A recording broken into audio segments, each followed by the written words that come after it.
In this video, I'm sharing the 3 biggest mistakes I see speakers make on their quest to win the humorous speaking contest in Toastmasters.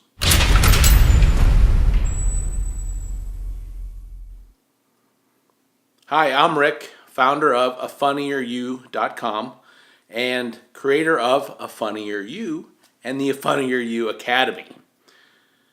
The first big mistake I see speakers make is that they don't know the judges' scoring. They don't understand that humor is actually only 15 out of the possible 100 points.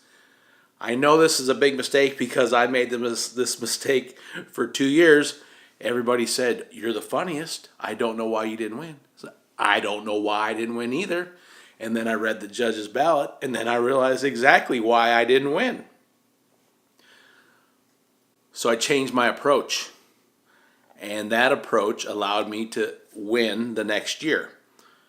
I talk more about that in other videos and on my blog. The second big mistake that I see speakers make that's keeping them from winning the humorous speech contest, well, frankly, any Toastmasters contest, it's the same mistake, and that is starting too late. They wait too long before the contest to actually get started on their speech. As I record this, it's the start of the Toastmasters year.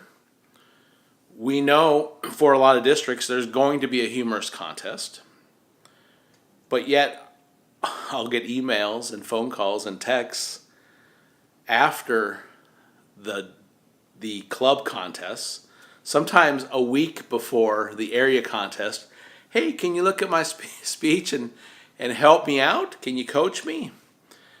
Well, at that point, when I look at it, if the structure is wrong, if the structure, and if I didn't mean it that way, but if the structure needs help, if the main bones of the speech needs help, we don't have a lot of time to correct those and allow the speaker to memorize the speech and work on the performance aspect, which is vital. So the second big mistake is getting started too late. The first was not clearly understanding the criteria for the contest. And finally, the third big mistake is not taking an iterative approach to developing a winning speech. What I mean is that as a speaker, if you are intent on winning the humorous speaking contest or any of the speech contests in Toastmasters, you should take it seriously. By taking it seriously, I mean you should be video recording every speech you give, every time you give that contest speech. You should be sending it for transcription. I personally use rev.com, rev.com. It's $1 a minute. The speech is 5 to 7 minutes, so it's 5 minutes. You get a copy of what you actually said versus what you planned on saying. So many times when someone engages my services to help them win, they send me their script. And I said, "I need a transcript." And they said, "Well, that's it." And I'm like, "No, I need to see what you actually have said, not what you plan on saying, because the words that we type and the words for the eye are different than words for the ear." And in that process of taking the video, looking at the transcript, going through and identifying each word, each sentence, and figuring out, does this add to the story? Does it add to the speech? Is it helping me accomplish the mission, or is it extra?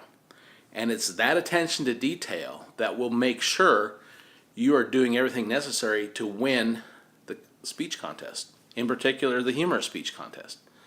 So recap, the first big mistake is not knowing the judge's criteria, understanding that only 15 out of the 100 points is for humor. Number 2, starting too late. If you're planning on competing, start now. If you're planning on competing in the international speech contest next year, start now, because you need that time to refine it. And then the third big mistake is not video recording and transcribing every time you give that speech, and then going through with your coach, your mentor, someone like me, and really making sure that it is refined and that every word that is in your speech adds to the outcome. If it's not there for a reason, take it out. If you follow my recommendation and avoid these mistakes, I'm confident you're going to be well on your way to winning your next speech contest. See you in the next video.